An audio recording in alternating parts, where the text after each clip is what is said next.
Okay, And yep, Laurel thanks. is our Vice President of the Pollinator Alliance of the Heartlands of PATH. And she has been an active member and on the board since 2022. Let's give her a big round of applause. Thank you, Renee. So this presentation will provide an introduction to advanced native gardening topics. So it's geared towards gardeners in the second to like fifth-ish year range of gardening with native plants. So welcome. Milkweed and Cookies is thrilled that you joined us today. All right, so topics that I will be discussing include reassessing your goals, expanding your garden's plant palette, advanced techniques for native garden designs. Advanced techniques for natives, and advanced designs for native gardens and native garden management. So my presentation will just skim the surface since we only have about 30 minutes or so. So I will go fast and I will throw a lot of stuff at you. So fortunately, these presentations are being recorded.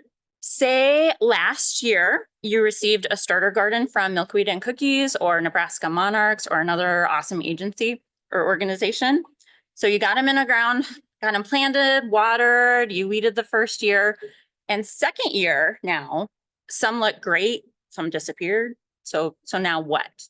So the second year, you can make some changes and do some planning, but really that third year of the garden is a really good time to assess the garden and your goals, right? Renee talked about the sleep, creep, and leap. So that third leaping year is when you really want to reassess. The forbs and grasses are reaching their mature size, and you're really getting a feel of how things are interacting with your garden. So a few questions to ask yourself are, have your native gardening goals changed? There's lots of benefits to native plants that Renee went over. Are there some of those benefits that you want to focus on more? Do you have the right plants for the space? Are you planting for the specialist insects? Some of those insects are incredibly specific to the types of plants that they can use. So are you supporting them? Do you have any new constraints at your site? Do you have blooms across the seasons? And what is your garden telling you? So the last two things I'm going to talk about in detail. All right, so seasonal blooms are super important. And because I really want to showcase a garden I did at my local school, this is a great segue into highlighting a PATH project. So one of PATH's missions is to create native habitat, and we find partners to support this effort at schools and different public spaces. This is a native plant pollinator garden at Carter Lake Elementary up by Epley Airfield. The garden was strategically designed to have a few spring blooms as the first round of pollinators emerge and things migrate in. And then heavy blooms in the fall for a nutritional load right before the insects migrate south or overwinter. The goal was to maximize student engagement. So since Iowa schools start in late August, I really pushed these fall blooms. There are some summer blooms too, and I was sure to choose ones with really sturdy and eye-catching seed heads that I thought the students would appreciate. And so stepping back and reassessing this garden in the third year, I can see that we still do need some more summer blooms. And then there's a couple species that have reseeded in undesirable spots. So I'll be moving those. And fortunately though, now the adjacent community center in Carter Lake has installed a pollinator garden, and it does have good summer blooms. So the local pollinators can move between those gardens. PATH's ultimate goal is creating a pollinator corridor. So having gardens within these short distances of each other are really important. And I love this graphic shown here. It demonstrates how far some insects can fly to forage and why it's so important to have a network of native gardens. So small cavity nesting bees, that's that innermost circle. Come out here.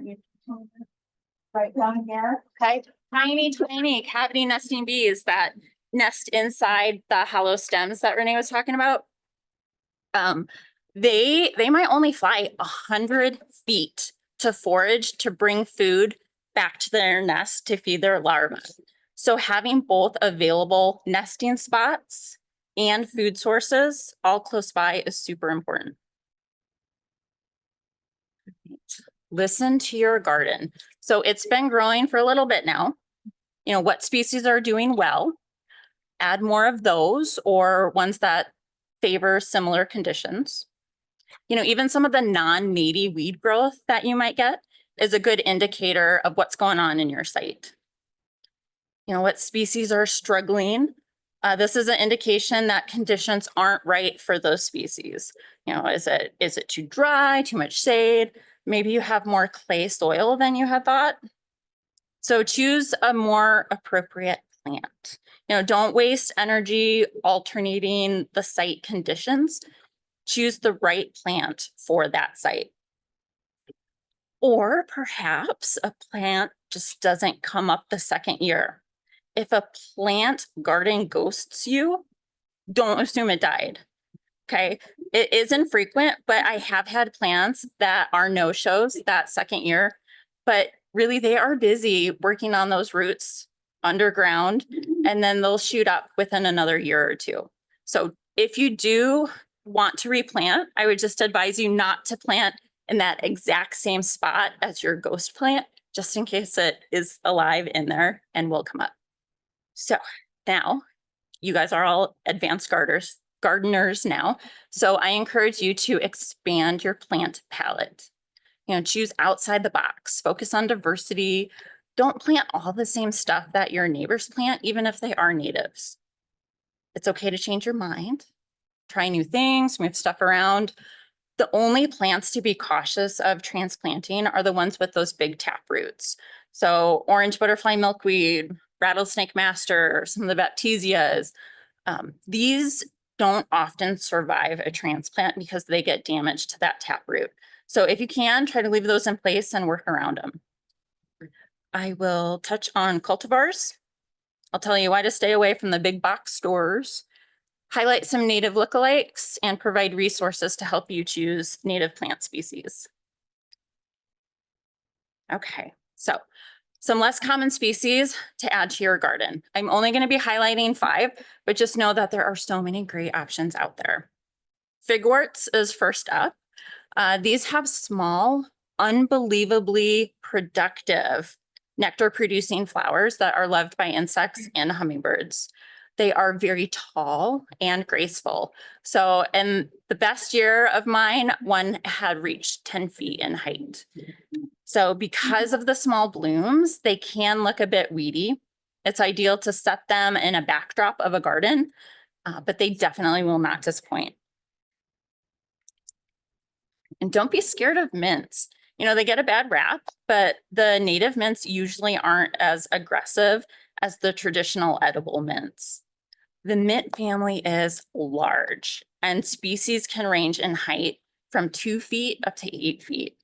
So shown here are 2 low-growing species.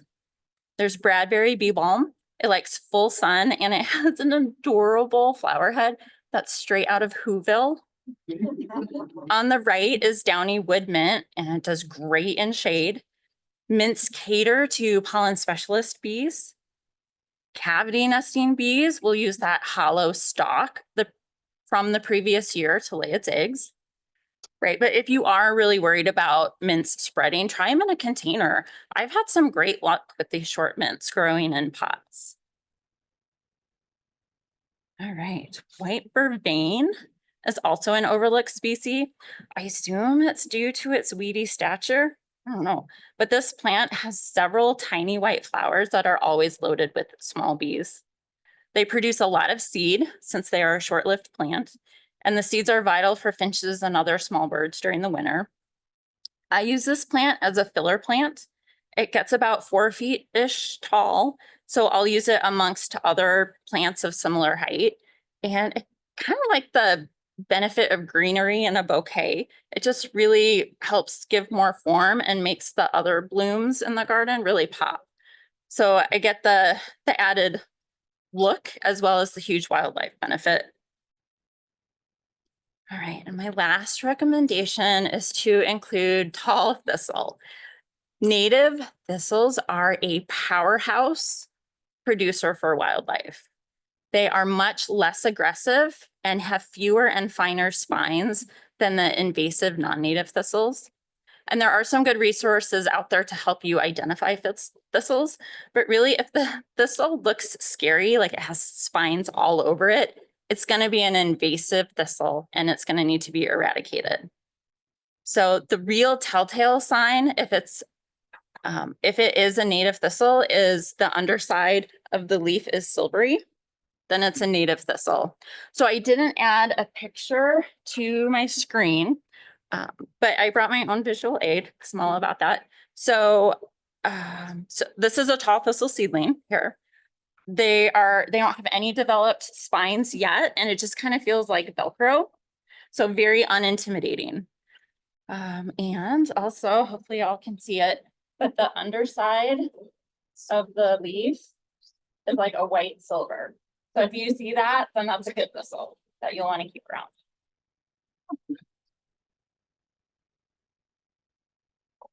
Yep, so tall thistle is a biennial, meaning that it stays in a rosette the first year, and then the second year it grows really high, blooms, seeds, and then dies off. It has super nutritional pollen and nectar in the early fall, and it is timed exactly right when insects need that nutritional pollen and nectar. Finches love the seeds, and it is the favorite host plant of the painted lady butterfly. So I love my thistles, give them a try. Next up is cultivars. Native plants are super important for their role in the ecosystem. So when purchasing, a native species will be identified by both its common name and Latin name. And the native one is shown there on the left.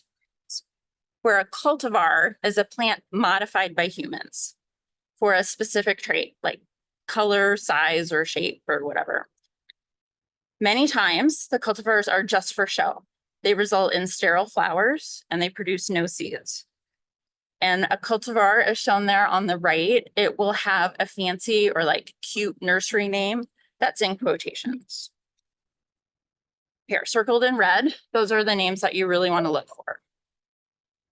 You may also hear the word Navitar, which is really just a cultivar of a native plant.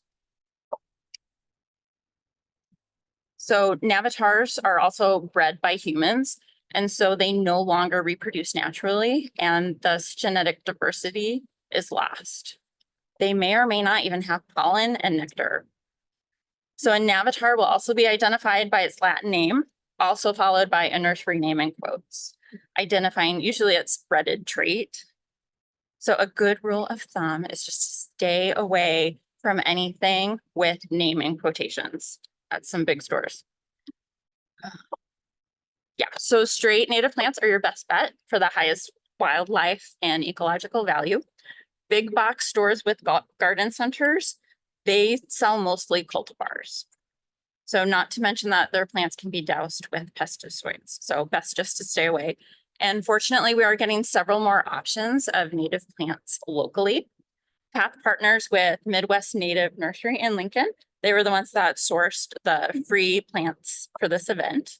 And we also have Bumbling Bee Nursery here as one of our vendors selling plants. There's also some really reliable sources that are out of state that ship native species too. Grab a sip of water. Next, I am going to talk about some lookalikes. So I did want to highlight a few natives that have the non-native invasive lookalikes. This is one reason why Latin names are so important when you're sourcing out plants. So this is bellflower. American bellflower is on the left and creeping bellflower is on the right. Creeping bellflower is a perennial native to Europe.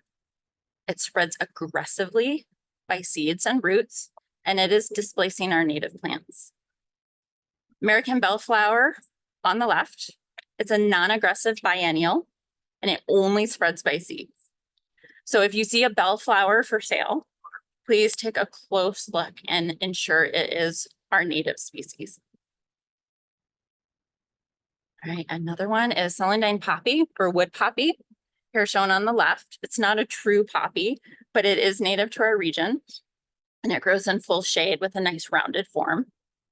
Lesser celandine on the right has a native range from Europe and North Africa.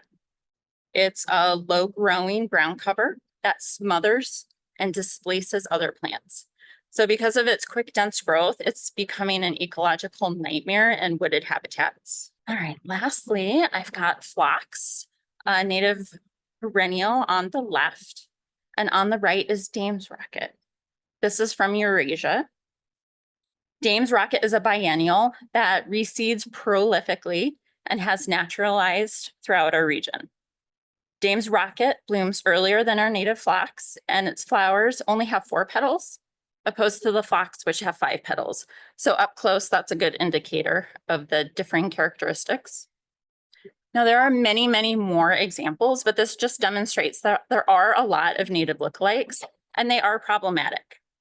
These species did not evolve with our local fauna and work against our efforts to enhance our habitat. All right, so how do we go about diversifying our gardens and finding appropriate native plants? So the first thing to acknowledge is that plants and insects in the Great Plains can be very different than those elsewhere in the continent. Just because a plant is native to North America does not mean it will be successful or productive everywhere in North America. It's important to hone in on ecoregions. So ecoregions are ecosystems, areas where the ecosystems and their environmental resources are generally similar. So looking at geology, soil type, vegetation, climate, hydrology. Omaha averages 30 inches a year, whereas the Nebraska sandhills average about 20 inches a year. So 30% less rain and sandier soils in the sandhills results in a very different array of native plants. Here in the Omaha area, we are in ecoregion 251. All right, so Pollinator Partnership has some great guides for selecting plants by ecoregion. Their booklets also include regional butterflies and their host plants. So, maybe one of your goals is that you want to support the endangered Karner blue butterfly, right? You can plant your whole entire Omaha yard in wild blue lupine because that is what the Karner blue butterfly's caterpillars need to survive, right? Your whole entire yard.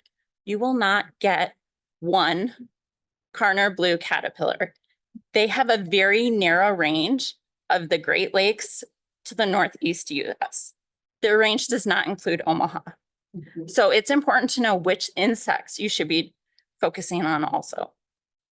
So shown here is the Prairie Parkland Guide, which includes ecoregion 251. It is a free resource on their website and it is fantastic. Another great resource is Prairie Moon website.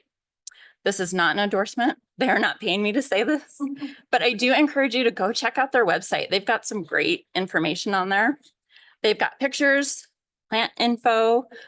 Their site even pulls up maps from the Biota of North America program, or BONAP, and it shows the documented native range for each species all the way down to the county level. And I mentioned also that sometimes clay soils can be tricky. So Prairie Moon just came out with a new seed mix specific for clay soils. So if that is your situation, go check out their website, see the different species content of that soil seed mix, and I'll give you some good ideas of plants to try. Lastly, I've got the Native Plant Finder from the National Wildlife Federation. It's a super cool tool. You just add your zip code and it gives you a list of overlaying native plants and then the number of caterpillar species that it hosts for your specific location. Okay, spoiler alert. The website says goldenrod hosts 66 caterpillar species for our Omaha area. So make sure that you're adding goldenrod to your garden too. There's a lot of good information out there. Xerces has some great stuff too that I assume Jennifer is going to be talking about in the next presentation. So, get out there and keep learning about natives. Okay, so as I was looking up topics to include to define what really constitutes advanced gardening topics, I found this list. So native plant gardening is very different than traditional vegetable or perennial gardening. So I thought it would be good to kind of go through and highlight some of these differences. So I'm curious what y'all think. What are your thoughts on regularly timed watering schedules for native plants? Yeah. The only regular watering that you'll need is for newly installed plants. You want to make sure that they get that good water for about a month or two, especially in the heat of the summer. But natives, once they're grown, natives have these robust roots that go deep. If you remember Renee's image before with the roots, some as many as 10 feet or more, right? They don't need additional watering. How about soil amendments? No. Remember, don't change the site to fit the plant. Pick the best plant for that site. All right, fertilizers. Nope. Native plants, remember, have those strong, deep roots and they can grab nutrients from big depths. Vegetable plants need those optimum nutrients to produce those vegetables that we consume. So native plants just don't need that. But in areas where their soils are really depleted, you can add legumes, which are nitrogen fixing plants. These plants take atmospheric nitrogen, consume them, put them in their plant biomass, and then it'll eventually get added to the soil. So they can be really helpful in poor nutrient soils. Some great examples of those are native clovers and partridge pea, and they're really good to intermix within your plantings too. All right. How about managing pests and diseases? Any thoughts on that? No. Well, maybe. So it depends. Okay, there are some invasive insects and diseases that can be problematic. So identifying them and finding non-chemical methods may be appropriate. However, it is more efficient to replace a diseased plant than trying to cater to it for its entire life. And nearly all the pests and diseases on native plants are in a natural balance. Yellow aphids feed on milkweeds, red aphids on sunflowers, and there are natural predators that will come and feed on them. We've got ladybugs, hoverflies, lacewings, parasitic wasps, the list goes on, right? So aphids may look destructive, especially on that top picture. There's a lot of them there on that milkweed, but they will not kill a plant unless that plant is already diseased or stressed. The plant shoot might die back that year from being overconsumed, but the roots are still there. The roots are big and they're healthy. It will come back the next year. So just sit back, let the natural predators do their thing. It's all good. All right. How about keeping a journal? Yes, yay, we finally got one. Okay, so remember, listen to what your garden is telling you. A great way to monitor your garden is to document its changes. It also helps you remember where you planted things, when things bloom, and it also helps you identify voids in bloom color and timing. So there are several methods. You can use a notebook and just record by hand. You can document it on social media apps and upload photos with details. This is actually really handy because each upload is time-stamped, so you can visually see the change in your garden. You can also incorporate into a spreadsheet and have as many details as you want in there. But really the point being, get in your garden, make observations and document it. All right, how about collecting seeds? Yay,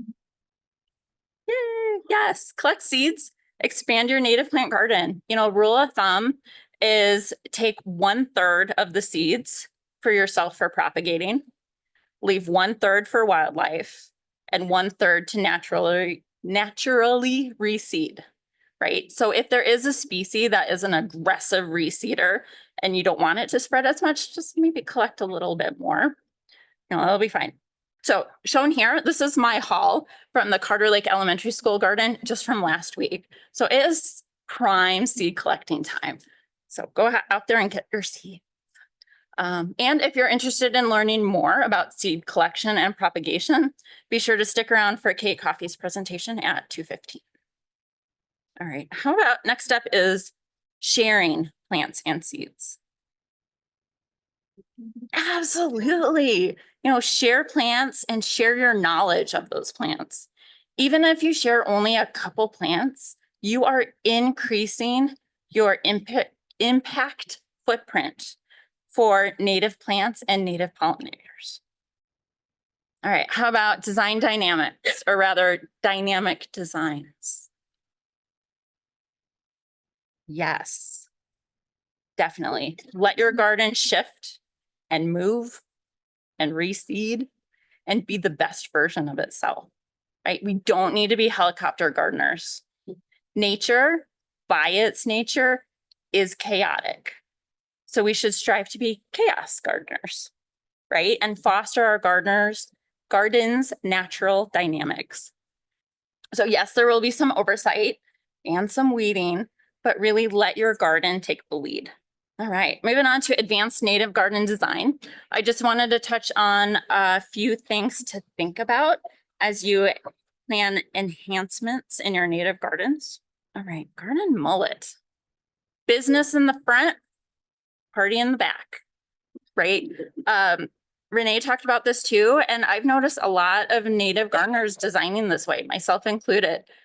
Front yards typically have shorter plant species.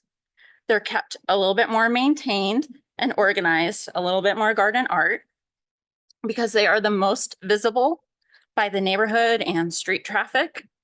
And backyards tend to be a little bit more private and screened off, allowing you to include more chaos and wildness. So backyards are a great place to include tall species and to try new plants like our tall thistle here. It can be planted and be less obvious to the neighbors, but the pollinators are still going to be able to find it, right? Soft landings. So these are gardens beneath native trees. Like, that's it, super simple. So the problem is that a lot of yards have trees with lawn underneath that is compacted by mowing. So when moth caterpillars, they're up in your native trees, munching away on the leaves. When they get ready to pupate, they will fall from that tree, burrow into the ground, pupate into a cocoon, and sometimes they will overwinter as a cocoon. So they could be dropping even 20 feet, right? And they need a soft place to land. They need plant cushion, they need leaves, they need a good, rich organic soil that they can burrow into easily. Landing on compacted soil with short grass is like landing on concrete. Okay, they will not survive. So here's a photo. I admit I need a better picture of my soft landing garden, but this is what you get. So this is my 4th year of this garden, and I'm still making a lot of changes, figuring out what works best there. But 2 years after installing this garden, these are under linden trees also. So within 2 years, I witnessed a newly emerged polyphemus moth, and he is right there. This is a giant silk moth, and if you have never seen one, they are impressive, right? His body is as big as my thumb. Like, these things are great. So here is a picture of him. He just emerged. His wings are still soft, just coming out of that cocoon. He's making his way up to the linden so he can stretch out and dry and then be able to fly off. So, and since I have seen other polyphemus moths within the same garden, so don't doubt the process. Your gardens are making an impact. All right, I told Renee I would talk about green mulch. Green mulch is a ground cover, and basically it's just allowed to grow in between other plants in place of wood mulch. I mean, That's it, straightforward. So there's lots of benefits to green mulch, right? It lets those bees and like ground nesting bees and other insects be able to interface with the soil. It provides extra shade on roots, right? So green mulch is great. I recommend adding it in year 2 after your focal plants within your garden have a chance to establish. You know, some of the great ground covers, so wild strawberry is on that top right and frog fruit is on the far left. You know, these are really great, robust ground covers, but with the extra watering that they get with the first year plantings, they can get pretty aggressive and actually smother your other baby plants. So I recommend installing them second year, and then you won't have to worry about losing your other plants to the green mulch and ground covers. Also use leaves and sticks, right? Leaves are natural mulch packed with nutrients. They also have overwintering insects. Like several moss species will form cocoons inside those leaves. You know, they wrap around like a blanket. And yeah, it's a great way just to help your plants and the insects. All right, last topic, garden management, right? So it is a misnomer that native gardens are maintenance free. Renee touched on this too. First year does have some regular maintenance and weeding and watering, right?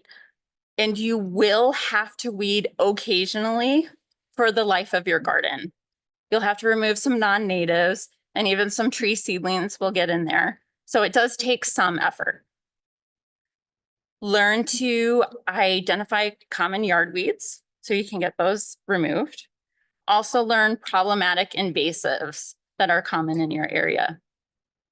Seedling ID of your native plants is also essential so that you can make sure you don't weed out those babies that are reseeding, or you can set them aside and pass them on, give them to your buddy for their wild native plant garden.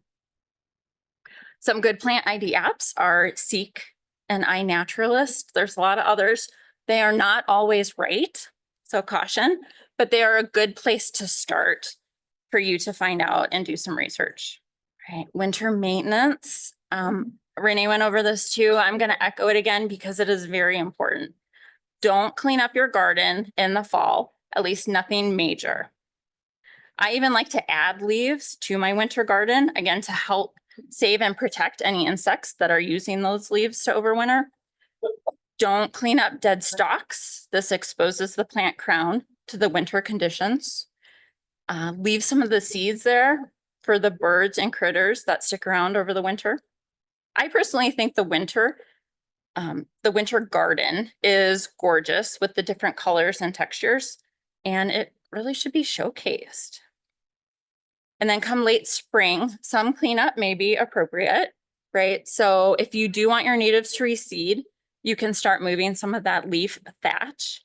You know, leaves, if it's thick enough, they will smother weed seeds and some of your natives that you're hoping to regrow and reseed. So move that thick leaf thatch around. I do encourage you to leave the dead stalks, right? Cavity nesting bees will use these and lay eggs in those hollow piths. Now, just like the mint plants that you're going to be adding to your garden, right? Stalks provide structure also, and they reduce some of the potential flopping. And do not do any garden cleanup too early that would disturb the overwintering insects. You know, most insects don't start emerging until temps are consistently warm, so like late April. Any plant material that is removed, you want to make sure you put it, stash it away in a little corner of your garden, because there's likely insects that are still using that plant material. Please don't send them off to the trash or the compost where they will be crushed. This defeats your efforts in planting for pollinators. All right, and do not use pesticides. Do not mosquito fog. Do not use neem oil. Do not use naturally derived insect deterrents, right? Please just don't. These products, despite whatever propaganda label may say, are broad spectrum. they do kill pollinators. They harm pollinators. They deter pollinators.